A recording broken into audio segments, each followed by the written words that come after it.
was the New Orleans killer, Shamsud-Din Bahar Jabbar? On the tragic night of January 1, 2025, Shamsud-Din Bahar Jabbar carried out one of the deadliest attacks in New Orleans' recent history.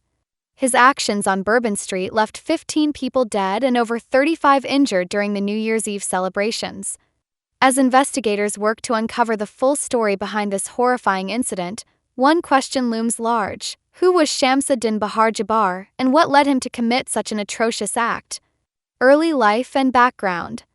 Shamsud-Din Bahar Jabbar, 37, was born in Newark, New Jersey, to parents who had emigrated from Somalia in the early 1980s. Raised in a modest household, Jabbar displayed early signs of intelligence and discipline, excelling academically in high school. After graduating in 2005, he enlisted in the U.S. Army, seeking to serve his adopted country and provide for his family. Military service. Jabbar's military career took him to Afghanistan, where he served as an infantryman from 2009 to 2010. During his deployment, he participated in numerous combat operations and was recognized for his courage under fire. However, his time in Afghanistan also exposed him to extreme violence and trauma, leaving lasting scars on his mental health. After returning from service, Jabbar struggled with post-traumatic stress disorder, PTSD. His military records reveal several disciplinary incidents linked to erratic behavior, but he was honorably discharged in 2011. Friends and family described him as a changed man, noting that he became increasingly withdrawn and suspicious of those around him. The road to radicalization. Following his discharge, Jabbar faced difficulty reintegrating into civilian life. He held various jobs, from security guard positions to IT consulting, but none seemed to provide him with stability. His financial struggles, coupled with the lingering effects of PTSD, pushed him toward isolation. Around 2022, Jabbar began engaging with online communities promoting extremist ideologies. His social media posts became increasingly filled with anti-American rhetoric and conspiracy theories. By late 2024, Jabbar had reportedly declared his allegiance to a radical interpretation of Islam and expressed admiration for groups like ISIS. Warning signs. Family and acquaintances noted several alarming changes in Jabbar's behavior in the months leading up to the attack. He became more reclusive, spending hours online and refusing to engage in conversations with his loved ones. A former friend reported that Jabbar had spoken about purging the corrupt and taking justice into his own hands.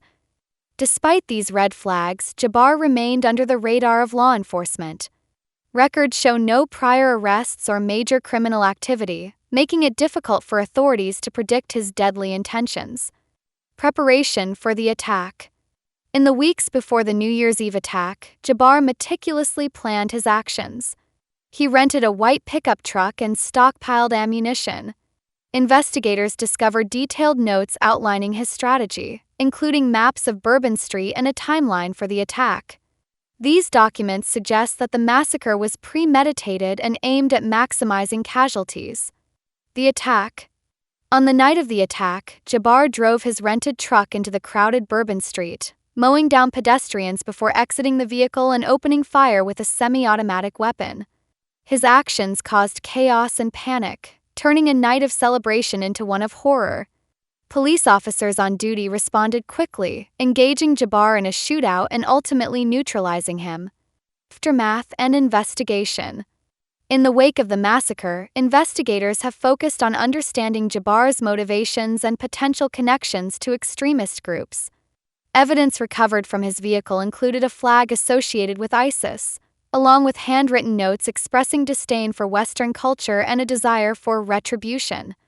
Authorities are also examining his online activities to determine whether he acted alone or was part of a larger network. A troubled legacy. Shamsud-Din Bahar Jabbar's life paints a complex portrait of a man shaped by trauma, isolation, and radicalization. His journey from a decorated soldier to a mass murderer underscores the urgent need for better mental health support for veterans and improved monitoring of individuals at risk of radicalization. As the city of New Orleans mourns the lives lost in this senseless act of violence, Jabbar's story serves as a stark reminder of the dangers posed by unchecked trauma and extremist ideologies. His actions have left an indelible scar on a nation, sparking difficult conversations about prevention, intervention, and the factors that drive individuals to commit acts of terror.